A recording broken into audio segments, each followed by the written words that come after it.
Bonjour, bienvenue à notre série de séminaires en ligne du chapitre I3E Sensors France. Aujourd'hui, nous sommes heureux d'accueillir comme oratrice la professeure Souhir Boujdaï de Sorbonne Université. Donc, Souhir nous présentera un talk sur la chimie de surface au service des nanoparticules plasmoniques. Donc, comment les façonner pour la bioapplication désirée. Donc, la table ronde se déroulera en présence du professeur Nadine Milo de l'ICB UMR CNRS à Dijon. Donc, il nous fera honneur de co-animer la table ronde. Bienvenue à Souhir et à Nadine et bonjour Jérôme. On lance le direct. Bonjour, je vais vous parler de comment utiliser la chimie de surface au service des nanoparticules plasmoniques et plus précisément comment adapter les propriétés de ces particules en fonction de l'application biologique souhaitée. Donc, je vais suivre le plan suivant, une petite introduction sur les nanoparticules plasmoniques et un focus sur leur synthèse chimique. Ensuite, comment coupler ces particules à des biomolécules et puis comment utiliser les bioconjugués formés pour de la biodétection optique. Et la dernière partie, je la consacre au coating par de la silice de ces particules plasmoniques. Pour commencer, les particules plasmoniques, que l'on connaît par ce dessin qui représente les oscillations collectives des électrons lorsque ces particules rencontrent la longueur d'onde du visible qui est souvent supérieure à leur taille, et qui donne cette jolie couleur rouge dans le cas des nanoparticules d'or sphériques d'environ une quinzaine de nanomètres, qui a donc cette bande d'absorption très intense, la bande LSPR, de Localized Surface Plasmon Resonance, et qui est caractérisée donc par cette longueur d'onde dans le visible et aussi par un coefficient d'extinction très élevé, qui permet de les voir et de les observer même à des concentrations très très faibles. Donc cette propriété optique unique fait que ces nanoparticules représentent des plateformes nanotechnologiques pour diverses applications.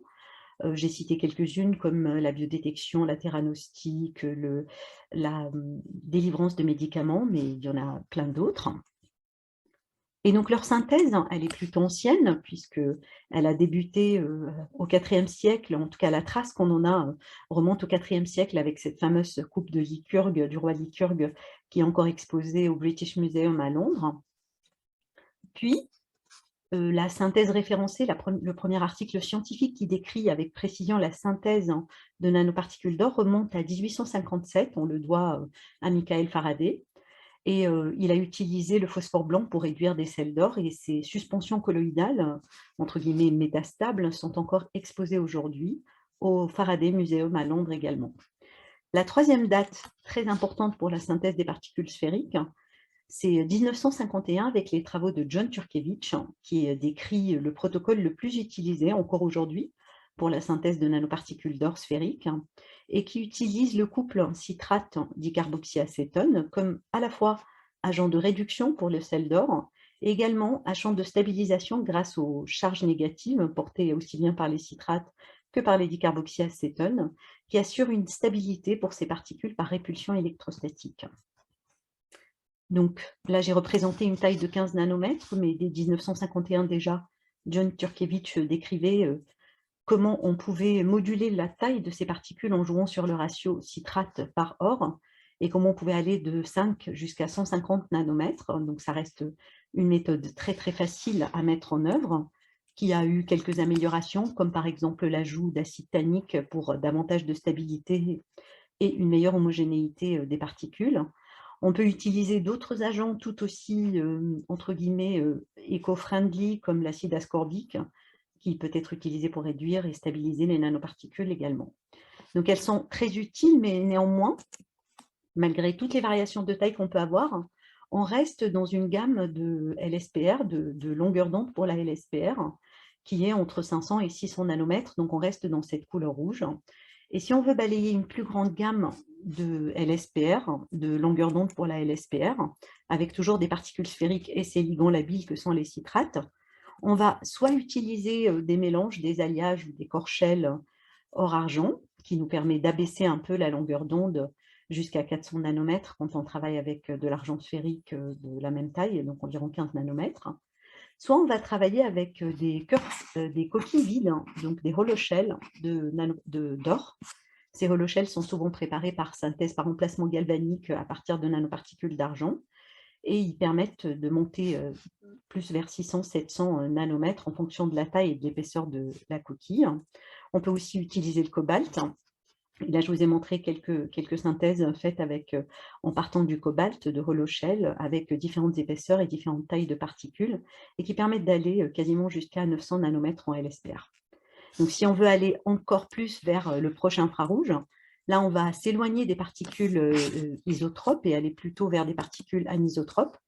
Et là, les meilleurs candidats aujourd'hui et les plus maîtrisés sont les nanobâtonnets d'or, donc les gold nanorods, qui sont là pour le coup préparés avec une synthèse en 2 étapes. Une première étape où on forme des nucléides d'or d'assez petite taille, qui est assez rapide, on utilise un réducteur assez fort, typiquement le NABH4.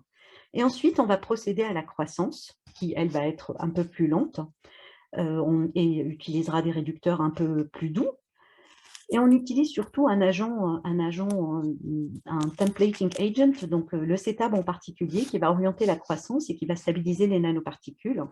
Et cette forme allongée entraîne que ces particules ont 2 bandes LSPR, donc la bande transversale, qui est ici à 520 nanomètres comme les précédentes, mais la deuxième, la plus intéressante et qui est beaucoup plus intense, la bande longitudinale, elle, peut être modulée entre 600 et jusqu'à 1800 nanomètres en jouant sur le rapport d'aspect de ces bâtonnets, ce qui permet de matcher à la fois la première et la deuxième fenêtre biologique. Donc, pour des applications in vivo, c'est évidemment très intéressant et très utile, beaucoup plus utile que les particules sphériques. Néanmoins, ces particules, comme vous les voyez, sont stabilisées par ce CTAB qui, contrairement au ligand que j'ai présenté précédemment, n'est pas labile.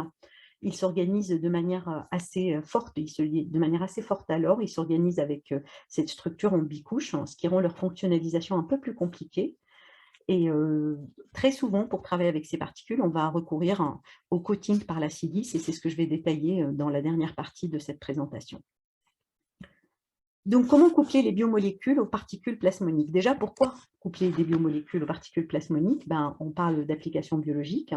Et là, on va utiliser ces propriétés uniques des nanoparticules plasmoniques, à la fois pour des éléments de transduction, pour véhiculer, pour diffuser de la chaleur. Mais l'élément biologique est nécessaire et va être soit un anticorps ou un aptamère ou de l'ADN quand on veut faire de la reconnaissance, ou un médicament, j'ai mis l'exemple de la doxorubicine ici, mais il y en a d'autres quand on veut faire du delivery, etc. Et donc, si on veut préserver l'activité biologique de ces molécules, il faut que l'association entre la particule plasmonique et ces biomolécules soit maîtrisée pour que l'orientation et les performances soient optimales.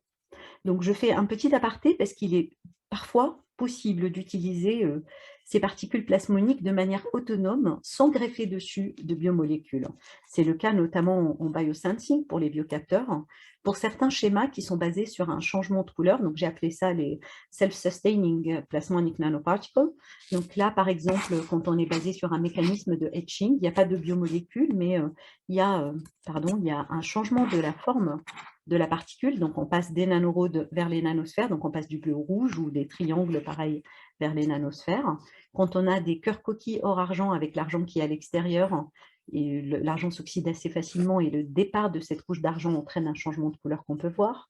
On peut suivre aussi la croissance de nanoparticules et il y a également tout ce qui est équilibre d'agrégation, dispersion, réticulation, qui, eux, induisent un changement de couleur lorsque les particules passent d'un état de dispersion à un autre. Donc là, dans le premier exemple, l'aptamère assure la stabilité et lorsqu'il reconnaît la cible, il n'assure plus la stabilité des particules qui s'agrègent. Mais dans les 2 autres exemples, il y a encore des biomolécules qui sont immobilisées, que ce soit des brins d'ADN ou des séquences peptidiques. Donc, il est encore nécessaire de maîtriser l'immobilisation de ces particules, de ces biomolécules sur les surfaces. Donc, je reviens aux biomolécules greffées sur des particules plasmoniques et je vais me concentrer sur un couple, les anticorps et les nanoparticules en un premier temps d'or, mais ensuite avec de l'argent. Et je vais vous parler un peu de comment les coupler les uns aux autres, par quelle stratégie et quel recouvrement on peut atteindre. Donc, d'abord, avant d'aller plus loin, un petit rappel sur la structure des anticorps. même si elle commence à être assez connue, juste pour vous rappeler qu'il s'agit de polypeptides, donc 4 chaînes polypeptidiques qui sont reliées entre elles par des ponts disulfure. Et c'est une grosse molécule, 150 kg par mol. Mais surtout, la partie la plus intéressante qu'il faut retenir, c'est que cette partie foncée, ces 2 parties foncées dans ce Y, qui sont tout en haut de l'Y, représentent les sites de reconnaissance spécifiques. Donc, c'est cette partie qui doit être orientée à l'extérieur, accessible, et pas modifiée, pas affectée, il ne faut pas changer sa conformation, pour que la fonction de reconnaissance moléculaire soit assurée quand cet anticorps rencontre une cible qu'on appelle généralement un antigène. Donc, j'ai résumé sur cette slide qui est tirée d'un article de revue qu'on a publié dans le journal Biosensor and Bioelectronics en 2020, les différentes stratégies qui permettent de relier un anticorps à une nanoparticule d'or. Donc, de la plus simple qui est la physisorption en jouant sur un équilibre des charges et en modulant le pH, à la chimisorption de l'anticorps avec une modification de l'anticorps, ou à la chimisorption en modifiant la nanoparticule, voire la troisième ici, en modifiant les deux. Et enfin, on peut aussi utiliser les protéines de liaison, telles que la protéine A, la protéine G, même la protéine S, qui permettent de reconnaître le fragment constant de l'anticorps, donc le bas de l'anticorps ici, et de l'immobiliser de manière orientée, même si ça induit qu'on s'éloigne légèrement du voisinage immédiat de la nanoparticule. Donc, j'ai choisi de vous parler de notre recette favorite au laboratoire pour immobiliser les anticorps. Elle est basée sur le réactif de Trout, représenté ici, qui va réagir avec les fonctions amines de l'anticorps. J'en ai mis quelques-unes ici en vert, il y en a beaucoup plus. Il y en a environ une soixantaine d'accessibles sur un anticorps. Et donc, la réaction de cet agent de Trout sur l'anticorps va générer un groupement SH, un groupement thiol, et on va jouer sur l'affinité soufre-or pour immobiliser de manière covalente ces anticorps sur la nanoparticule d'or. Ensuite, on va rajouter une étape de blocage. Donc ici, on utilise l'albumine de sérum bovin qui nous permet de stabiliser ces bioconjugués formés pendant très longtemps. Donc évidemment, ici, on utilise beaucoup de techniques spectroscopiques pour quantifier, pour analyser. On commence déjà par mesurer la bande LSPR, on fait des quantifications par spectroscopie photoélectron X et par d'autres techniques. Mais en plus de ces informations microscopiques, on collecte également ce qu'on appelle les informations macroscopiques, c'est-à-dire qu'on se pose la question de quel est le recouvrement d'un anticorps sur une surface. Et ça, pour le faire, il suffit de regarder les dimensions des anticorps, les immunoglobulines que sont les anticorps. Et par projection, on peut déterminer quelle est la quantité maximale qu'on pourrait mettre sur une surface. Donc là, c'est sur une surface plane, mais j'ai ramené ça à la taille des nanoparticules. Donc, vous voyez, je n'ai pas changé la taille des nanoparticules, mais le diamètre est indiqué en blanc à l'intérieur. Et vous voyez le ratio size to scale de l'anticorps sur la nanoparticule. Et donc, quand on travaille avec des particules de 10 nanomètres, plutôt petites, le maximum qu'on peut mettre, c'est entre 2 et 4, alors que lorsqu'on passe à des particules ayant 60 nanomètres de diamètre, on peut aller jusqu'à 135 anticorps. Donc, pour le cas de la stratégie de notre recette favorite que je vous ai montrée précédemment, on les a quantifiés et on a environ 4,4 anticorps par nanoparticule pour des particules de 15 nanomètres, ce qui veut dire qu'on est dans la fourchette basse, représentée ici sur la base de uniquement l'encombrement stérique. Donc, une fois qu'on a formé ces bioconjugués, on va les utiliser pour assurer de la biodétection optique, en se basant soit sur le coefficient d'extinction molaire, le epsilon, de ces particules qui est très élevé, comme je vous l'ai dit au début, et qui permet de les voir à de très faibles concentrations, soit sur la position de la longueur d'onde de la bande LSPR, qui est déplacée, qui est shiftée, lorsqu'il y a reconnaissance d'une cible. Donc là, la cible que j'ai choisie pour cette partie, c'est l'entérotoxine A. C'est une toxine qui est responsable d'intoxication alimentaire, la deuxième cause d'intoxication alimentaire en France, et qui est dérivée du staphylocoque doré. Et donc, on a essayé de suivre, à partir de ces bioconjugués, l'interaction qu'on peut avoir avec cette toxine, comme je vous l'ai dit, dans un milieu tampon, et également dans le lait, parce que c'est là qu'elle est très présente, en particulier dans les laits et les fromages. Et donc, avec ces deux scénarios, je vais commencer par celui qui est basé sur le epsilon et qui doit vous parler davantage avec la prolifération des tests antigéniques dernièrement, parce que c'est quasiment le même principe. Donc, on part d'une surface, pour nous, c'est une surface de verre sur laquelle on a greffé des anticorps spécifiques de la toxine et on incube l'échantillon qu'on veut analyser, donc que ce soit du tampon ou du lait, dans cette surface. Et ensuite, on le fait réagir avec les bioconjugués qu'on a formés. Et s'il n'y a pas de cible, ben, il ne se passe rien, les bioconjugués s'en vont et la zone reste incolore, donc que ce soit un rond ou un trait incolore, rien n'apparaît. Par contre, en présence de la cible, celle-ci se fixe sur la surface et lorsqu'on envoie le bioconjugué en interaction, eh ben, elle est prise en sandwich avec les deux anticorps et c'est là qu'on voit apparaître cette couleur rouge. Donc, dans le cas des tests commerciaux, c'est un trait. Là, dans mon expérience, c'est un cercle, c'est un rond. Et donc, on a fait ça d'abord dans un milieu tampon, et là, je vous montre des analyses par UV visible qui permettent de voir l'apparition de cette bande LSPR, l'intégration selon le modèle de Langmuir, ce qu'on appelle un peu la réponse du capteur qui nous donne la limite de détection, la constante d'affinité. Vous avez aussi des images de microscopie électronique à balayage où on voit apparaître des nanoparticules quand on a la toxine alors qu'elles sont totalement absentes pour les blancs.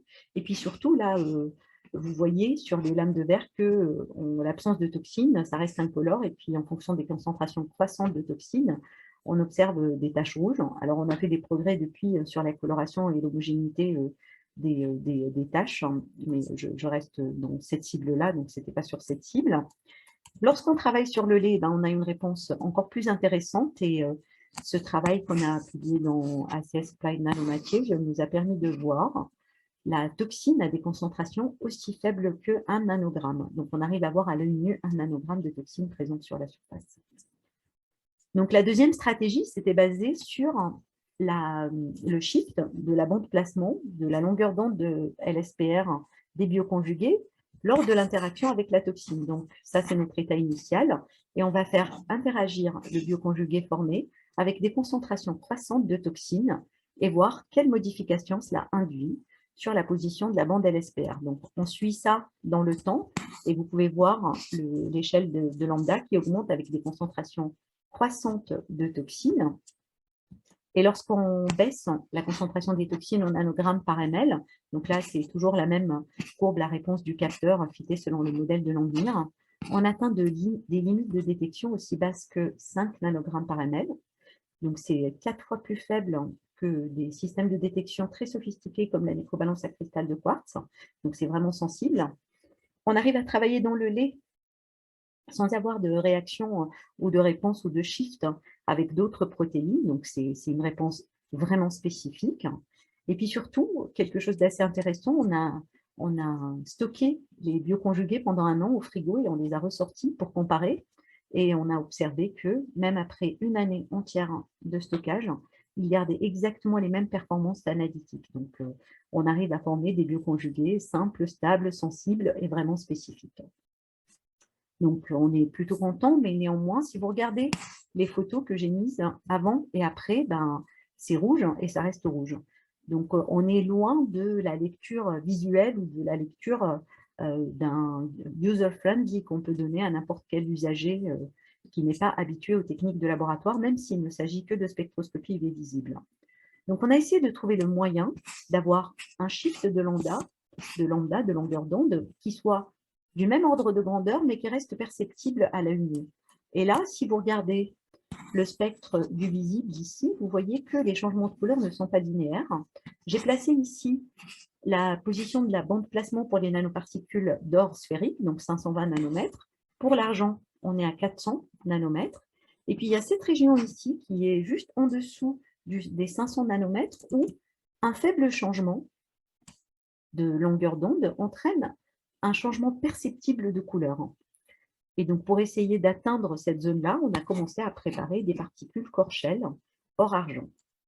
Donc, le principe, c'est de partir des mêmes nanoparticules d'or qu'on prépare selon la méthode de Turkevich améliorée par l'ajout notamment d'acide tannique. Et ensuite, on fait croître dessus une couche d'argent en essayant de travailler de manière à ce qu'il n'y ait pas de nucléation homogène d'argent à côté. Donc, c'est très important en LSPR que la population soit homogène et monodisperse afin qu'on puisse avoir une réponse spécifique. Et on a réussi à obtenir ce type de particules. Donc, vous voyez les images ici par microscopie électronique avec de l'EDX, et on a la même composition si on regarde une particule isolée ou si on regarde un amas de particules. Donc, on a clairement uniquement des Korshell. On s'est arrêté à 3 nanomètres parce qu'au-delà de 3 nanomètres, on n'arrivait pas à éviter la nucléation homogène de particules d'argent. Et puis, vous pouvez voir là la couleur de nanoparticules d'argent. Et quand on passe au Korshell, eh bien, on est orange, hein, comme attendu. Donc, un mélange entre la couleur rouge et jaune. Et on a utilisé notre recette habituelle sur la couche externe d'argent, donc avec l'agent de Trout et la formation de liaison soufre-argent cette fois-ci, pas soufre-or, puisque la surface est terminée par de l'argent. Mais là, par contre, comme vous pouvez le voir, la couleur, elle a tout de suite changé. On est passé du orange au rouge. En fait, on est remonté à 520. Il y a eu un déplacement assez important lorsqu'on a greffé l'anticorps et la BSA. Donc, on a continué la détection, évidemment, en suivant la position de la bande LSPR, de la longueur d'onde de la bande LSPR. On a tracé la courbe de réponse du biocapteur, toujours avec le fil de Langmuir. On a une bonne limite de détection et une bonne constante d'affinité, mais néanmoins, on est loin, hein, c'est rouge avant la cible et ça reste rouge après la cible. Donc, on n'est pas capable, par cette chimie-là, d'observer une variation de couleur détectable à l'œil nu. On a donc essayé d'atteindre une longueur d'onde LSPR plus faible, plus basse, et aussi essayer de travailler avec la surface d'or plutôt que la surface d'argent, qui a une chimie beaucoup plus facile à maîtriser. Et donc, pour ça, on est parti de hollow shell, de coquilles creuses d'or qui sont préparées par remplacement galvanique d'argent. Donc, on part de nanoparticules d'argent. Et ensuite, c'est l'argent qui s'oxyde pour réduire l'or. C'est pour ça qu'on garde la forme. Et on a commencé à remplir progressivement ces particules qu'on a utilisées comme des nanoréacteurs pour réduire exclusivement l'argent à l'intérieur de ces particules. Et ça marche. Donc, ça, c'est en rajoutant un peu d'argent. Vous voyez, là, la particule, elle est creuse. On voit à l'intérieur qu'elle est creuse. Et on commence à la remplir progressivement en rajoutant de l'argent. La quantité d'argent représentée en vert, là, sur la ligne de profil, augmente ici. Et quand on rajoute davantage d'argent, on continue à augmenter l'argent à l'intérieur de la particule, toujours à l'intérieur, pas à l'extérieur, il ne sort pas.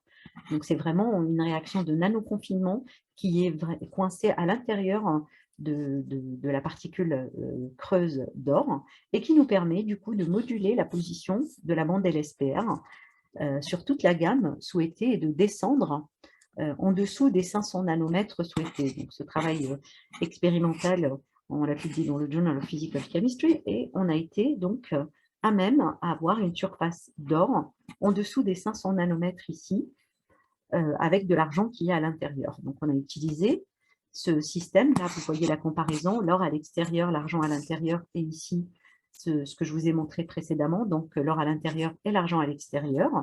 Toujours la détection de la toxine, la même réponse, et vous voyez que ce sont les mêmes échelles, hein, donc on a quasiment la même sensibilité, les mêmes constantes d'affinité, des limites de détection qui sont assez proches. Mais ce qui est assez important, c'est que alors qu'on était rouge et qu'on restait rouge dans le cas de ces nanoparticules qui sont ici, puisqu'on était déjà à 520, le fait qu'on soit ici à 495 nanomètres fait que on arrive à avoir un changement de couleur de l'orange au rouge. Je passe maintenant à la dernière partie de mon exposé qui concerne le coating par de la silice de nanoparticules plasmoniques pour des applications en biocapteurs. Donc, comme je vous ai dit, je vais me concentrer pour cette partie sur les nanoparticules, sur les nanobâtonnets d'or couverts par le CTAB, parce que ces nanobâtonnets permettent donc de balayer cette large gamme de bandes LSPR longitudinales. Et malheureusement, la présence du CTAB qui entraîne, qui gêne la fonctionnalisation chimique des surfaces, a aussi d'autres effets puisque le CTAB est cytotoxique et qu'il est donc pas souhaité pour des applications in vivo. Et donc, la nécessité de le remplacer par une couche de silice se justifie davantage, même pour d'autres applications que les applications en biocapteurs. Donc, il y a différents protocoles qui ont déjà été développés pour recouvrir ces nanobâtonnets par une fine couche de silice, principalement deux, au fait, adaptés, qui sont au cœur, mais qui sont amendés, mais qui sont basés sur le même principe. Le premier utilise ce qu'on appelle un primer, un agent de liaison, généralement un silane avec une terminaison amine ou thiol.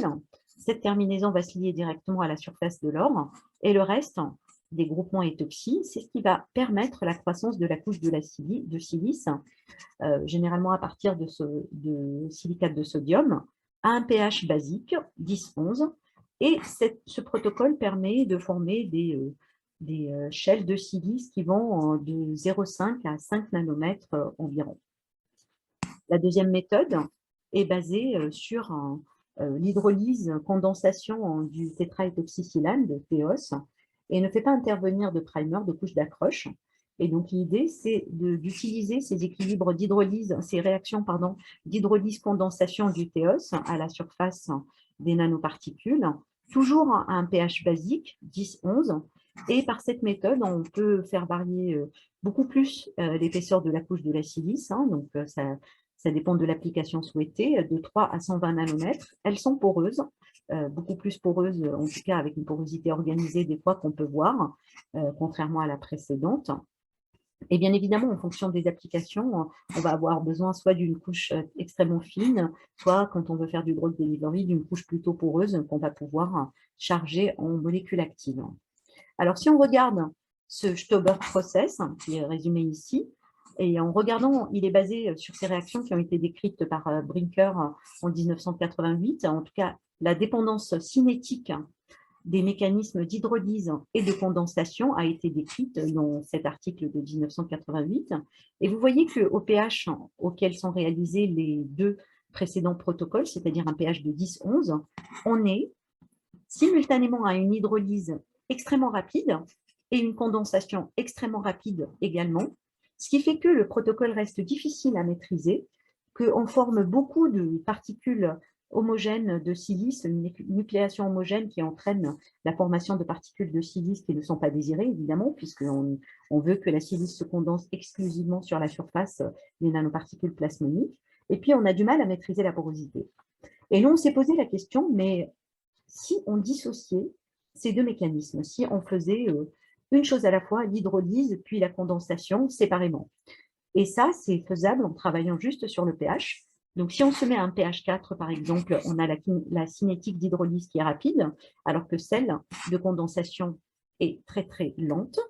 Et à l'inverse, dès qu'on monte le pH à un pH 8, par exemple, on change la vitesse d'hydrolyse, donc on arrête le processus d'hydrolyse et on va juste accélérer le processus de condensation. Et donc, on a essayé de travailler avec différents ratios d'or sur TEOS à différentes concentrations de CETAB, mais toujours supérieures à la concentration micellaire critique, et voir l'influence que ça a sur la nature de la coquille de silice et sur la porosité qui en résulte. Donc, la première étape, on s'est mis à pH 4. On a procédé donc à l'hydrolyse qui est rapide, en 1 heure. Et ensuite, on a attendu le processus de condensation. Et là, on a attendu, effectivement, puisque c'était très long. Donc, on mesurait régulièrement la position de la bande LSPR pour faire une étude cinétique et voir quand est-ce que la condensation s'arrête. Et donc, on s'est arrêté à 10, 20 jours parfois. Et là, regardez ce qu'on obtient. On obtient cette magnifique couche de silice avec une porosité organisée parallèlement à la surface, ce qui est quand même assez peu fréquent. Donc, une des explications qu'on a, c'est que la lenteur de ce mécanisme doit garder l'organisation en bicouche du CETAP sur la surface, qui donne cet ordre-là d'organisation, puisque c'est le CETAP qui génère la porosité. Donc ensuite, dans le deuxième protocole, on a gardé le process d'hydrolyse assez rapide, mais on a augmenté le pH pour être dans cette deuxième étape, donc à la suite de l'hydrolyse, passer à un pH 8 où on va ralentir, arrêter l'hydrolyse, mais accélérer la condensation. Et là, on se retrouve avec une porosité joliment organisée, mais plus classique, plutôt verticale par rapport à la surface. Et en fonction du ratio de TEOS, on peut aussi moduler l'épaisseur de la couche de silice. Enfin, on s'est dit, pourquoi ne pas combiner le process qui utilise un primer, donc une molécule d'accroche. Ici, on a utilisé le MPTMS, le mercaptopropyl triméthoxysilane. On a procédé à l'hydrolyse à pH 4, toujours de manière rapide. Et ensuite, on a augmenté le pH pour la condensation, donc séparément. Et là, on arrive à obtenir des couches de silice très, très bien distribuées et très, très fines, très homogènes. On était très agréablement surpris. Et lorsqu'on module le pH, lorsqu'on module le ratio OR sur TEOS, on arrive à contrôler l'épaisseur de 2 jusqu'à 6 nanomètres environ. Donc voilà, pour résumer, en juste modulant le pH et dissociant les processus d'hydrolyse et de condensation, on arrive à obtenir des particules avec une porosité parallèle ou perpendiculaire et avec des couches épaisses ou des couches fines. Ce que je ne vous ai dit ce que je ne vous ai pas dit dans cette étape et qui est quelque chose de fondamental quand on procède au coating par la silice, c'est qu'il y a une étape intermédiaire de lavage pour se débarrasser des particules de silice qui procèdent à leur nucléation homogène lorsqu'on est dans ce processus de condensation. Ce n'est pas le cas lorsqu'on a une faible condensation, mais dès qu'on monte le pH à 8, on ne peut pas se débarrasser de ces particules de silice, et ça, on le fait par centrifugation différentielle. Donc là, vous voyez les brutes de lavage, les brutes de synthèse, avec une quantité très importante de particules de silice, d'environ 10 nanomètres. Et quand on procède à cette centrifugation différentielle avec des lavages à l'éthanol puis à l'eau, on arrive à se débarrasser totalement de ces particules de silice. Et ce qui est très intéressant, c'est qu'on arrive à le voir aussi en regardant le potentiel zeta des particules.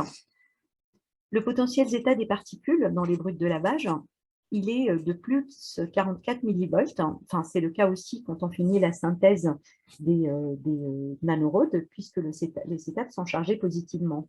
Et lorsqu'on procède à ce lavage, on vérifie qu'on a totalement éliminé le cétab, puisqu'on se retrouve avec la charge négative de la silice. La silice a un point de charge nulle qui est situé entre 2 et 4. Donc, elle est globalement chargée très négativement à tous les pH supérieurs à 4.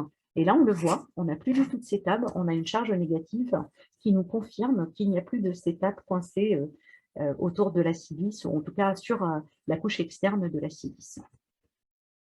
Une autre information importante pour le lavage, c'est la concentration de cétab. On a fait varier, comme je vous l'ai dit, la concentration de cétab, et en travaillant à 1,1 millimolaire, on n'a pas suffisamment de cétab pour se débarrasser des particules, même après les différents lavages.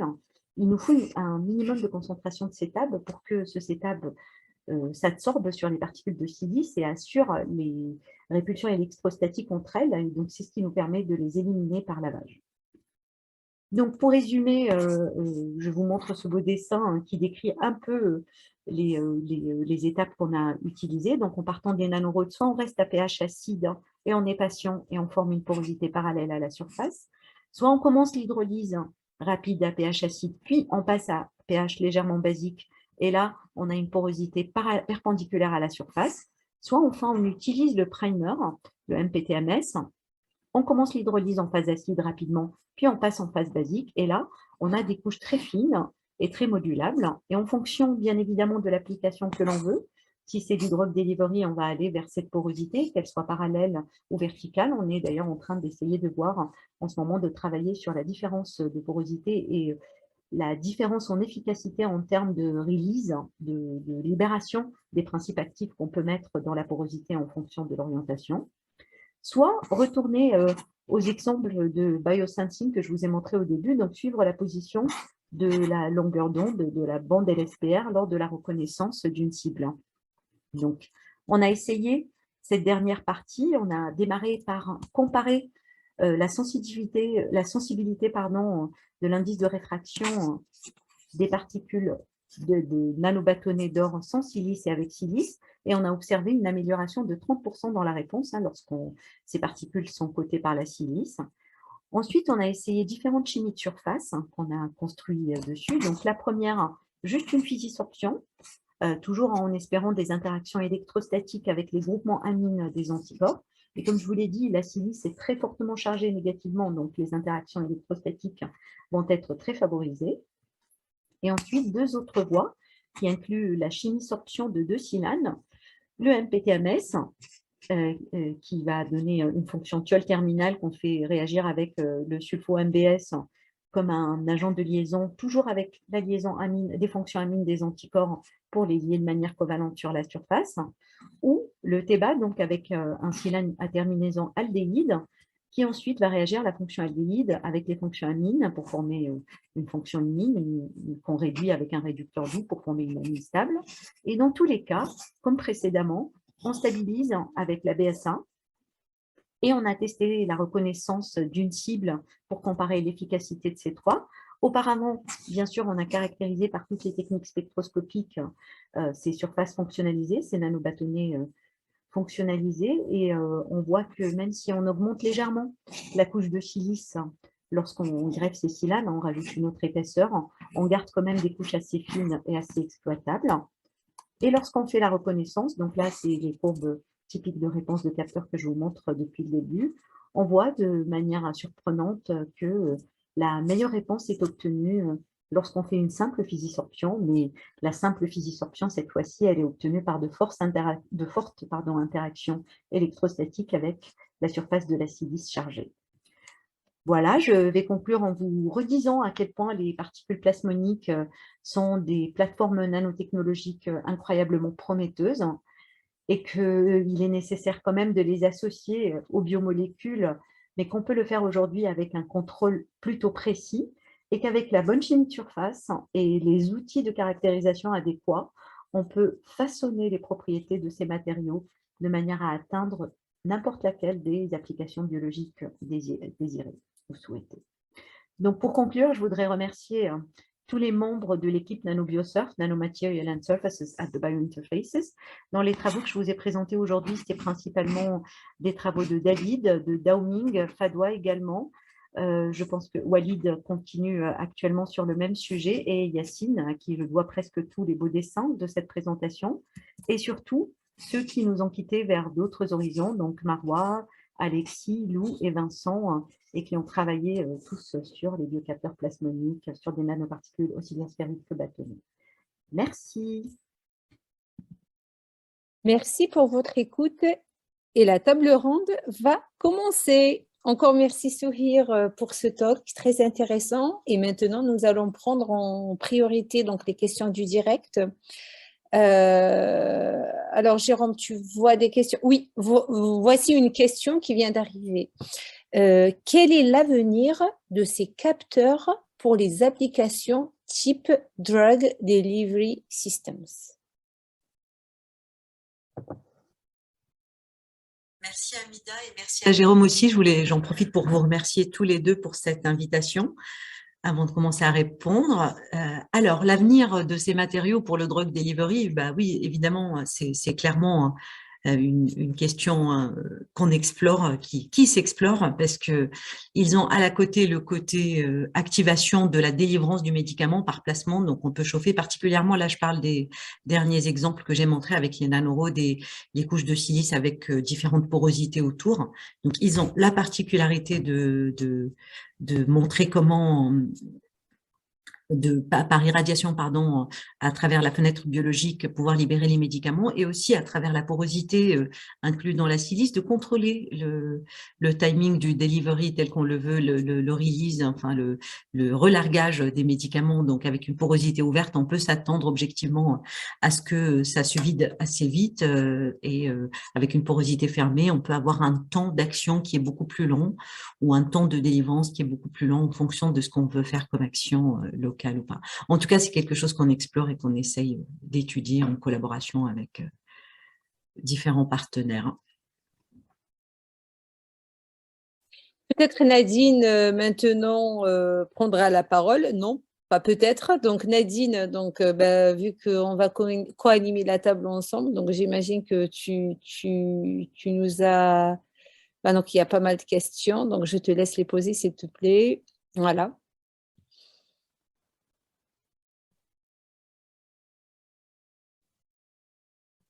Bonjour à tous et merci pour cette invitation à participer à ce webinaire et à cette table ronde vraiment très intéressante. Merci Sourire pour cet exposé dynamique, didactique et avec de magnifiques résultats issus de ton groupe. Alors j'ai une première question. La qualité de l'air, la qualité de l'eau sont un défi de ce siècle nécessitant la surveillance en temps réel de polluants atmosphériques gazeux ou liquides. Quel est selon toi le secteur où les nanoparticules ont le plus de potentiel et offrent le plus de promesses? Bien, merci Nadine, merci pour ta question et pour tes compliments. Et je voudrais commencer par te remercier aussi pour ta contribution à mon groupe, comme tu dis, puisque 2 des postdoctorants que j'ai cités ont été formés par Nadine, hein, qui m'envoie ses doctorants et j'en suis ravie. Et je voudrais compléter mes remerciements pour mes 2 collègues, Michel Salmin et Juliette Blanchard, hein, qui ont fortement contribué à ce travail. Donc, ta question, c'était la qualité de l'air et de l'eau autour des nanoparticules, mais je vais répondre pour le cas particulier des nanoparticules associées aux éléments biologiques qui sont les anticorps, pour lesquels je vois un avenir très important dans le suivi des eaux, que ce soit des eaux usées ou les eaux, les flux des eaux dans lesquels on se baigne et desquels on se sert et qui sont fortement contaminés par ces nouveaux perturbateurs endocriniens, par les néonicotinoïdes, par tout ce qu'on appelle de manière un peu générale les polluants émergents qui sont très souvent de faible taille mais avec des conséquences environnementales catastrophiques, et pour lesquels les mesures on-site, donc la lecture rapide, directe, visuelle, voire quantitative avec juste un smartphone seraient d'une utilité incontestable. Nous avons aussi travaillé sur les polluants dans l'air comme le benzoapyrène, enfin les hydrocarbures polyaromatiques cycliques. Ça marche aussi, ça fonctionne avec des anticorps, mais bien sûr c'est beaucoup moins bien puisque ces éléments biologiques sont à l'aise en milieu liquide. Souhir, une autre question qui me vient à l'esprit. Est-ce que ces surfaces on va dire fonctionnalisées, sont fiables? Je parle de la durée de vie, hein, parce qu'on sait bien que le vivant, donc il y a des soucis par rapport à tout ça. Donc, comment elles se manifestent, ces fonctionnalisations? Est-ce qu'on arrive vraiment à voir, on va dire, un accrochage important avec les molécules cibles? Alors, est-ce que la surface de fonctionnalisation est fiable? Oui, oui. Oui, à l'échelle qu'on a testé. Tout ce qu'on a testé, le plus vieux qu'on ait testé sur des nanoparticules, c'est un stockage d'1 an. C'est les circonstances qui avaient fait que ça se fasse, un stockage d'1 an dans un frigo. Et puis, on a comparé les performances analytiques avant et après, et c'était à l'identique, préservé à l'identique. On n'a pas été plus loin. Alors, sur les surfaces planes, c'est un peu différent. Et on voit que l'éthiol se décolle, le soufre sur or s'oxyde un peu et se décroche au bout de quelques mois. On n'a pas fait d'études systématiques à ce sujet-là. Mais sur les nanoparticules, oui, on a fait des études de vieillissement jusqu'à 1 an et des études d'immersion dans des milieux complexes, et ça se passe plutôt pas mal. On n'enlève pas le contenu, on n'enlève pas le matériel biologique qu'on a associé aux nanoparticules. En fait, moi, j'ai une question de mon auditoire à moi, c'est-à-dire en fait de mon fils qui a 9 ans et qui, depuis la crise Covid, malheureusement, qui fait encore rage, est régulièrement testé, comme la plupart de nos enfants.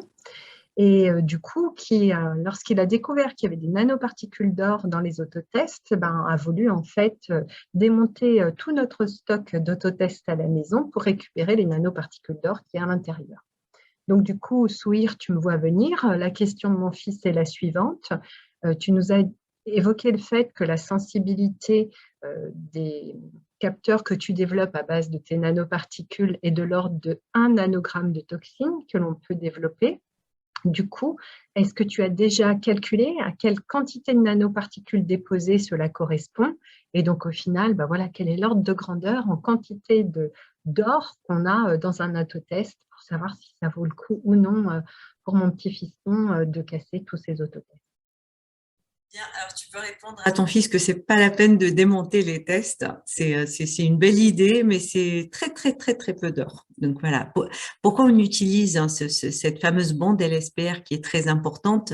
La grande propriété de ces particules d'or, c'est que le coefficient d'extinction molaire des particules sphériques typiques qu'on utilise pour ces tests est d'environ 0,3 nanomol moins 1 cm moins 1, ce qui veut dire que c'est de l'ordre de moins du milliardième de mol à voir, qu'on arrive à voir à l'œil nu. Donc, c'est vraiment avec très, très peu de quantité, on arrive à voir le signal à de très, très faibles concentrations. J'ai montré un exemple pour la toxine qui était sur un recouvrement d'1 cm², et on a à peu près un recouvrement maximal de 25 m². Donc, oui, on s'amuse un peu à calculer et on est à 100 milliards de nanoparticules, ce qui ne va pas chercher très, très loin. Voilà. Donc, il faut qu'ils laissent les tests tranquilles, il n'y a pas beaucoup d'or dedans. Ma dernière question est la suivante, donc merci. Quelle que soit la source utilisée, le marché des nanocapteurs montre une dynamique d'évolution très porteuse. Par exemple, selon l'Allied Market Research, le marché mondial des nanocapteurs a généré des revenus d'une valeur de 537 millions de dollars environ en 2019 et devrait atteindre plus de 1,3 milliard d'ici 2026, avec un taux de croissance annuel estimé à environ 11%. Du coup, selon toi, quel verrou reste-t-il à lever du côté des nanotechnologies que tu nous as présentées pour être à ce rendez-vous? Alors, le défi pour la partie nanoparticules et pour la partie bioconjuguée, je dirais que c'est l'upscaling. C'est particulièrement le cas pour les nanorodes.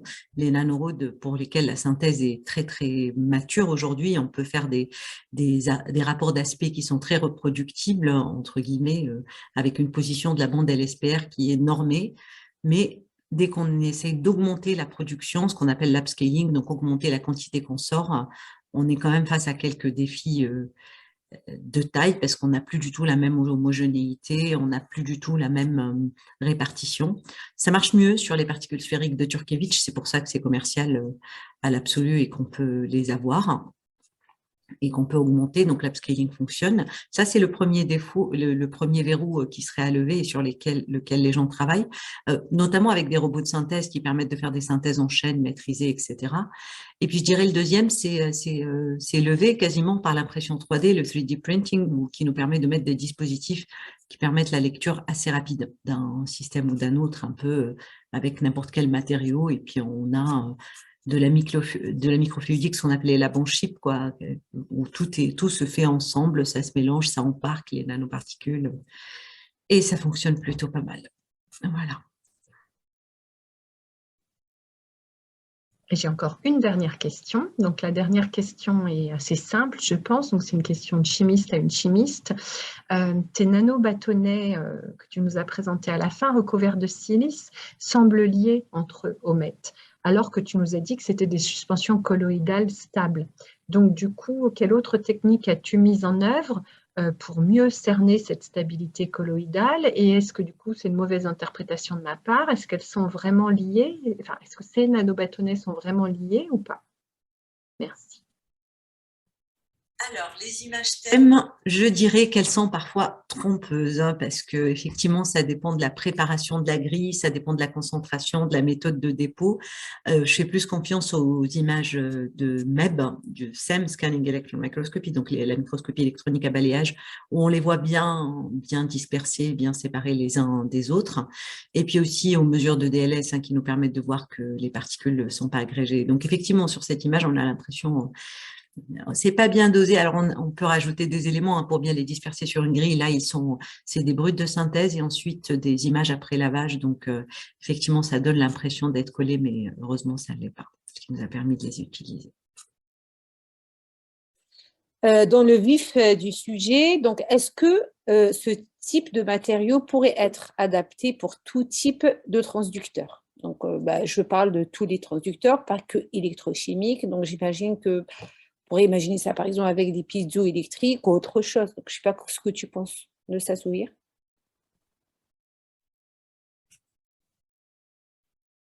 Alors, est-ce que la chimie de surface est adaptable à tout type de transducteur? Je dirais oui, la réponse est il y a une chimie de surface pour tout type de transducteur, mais elle n'est pas universelle. Donc, la première étape, l'interface va dépendre du matériau. On ne va pas avoir la même réactivité sur une surface métallique que sur une surface oxydée ou sur du graphène. Ce n'est pas du tout les mêmes interactions, donc ça ne va pas être les premiers groupes d'accroche.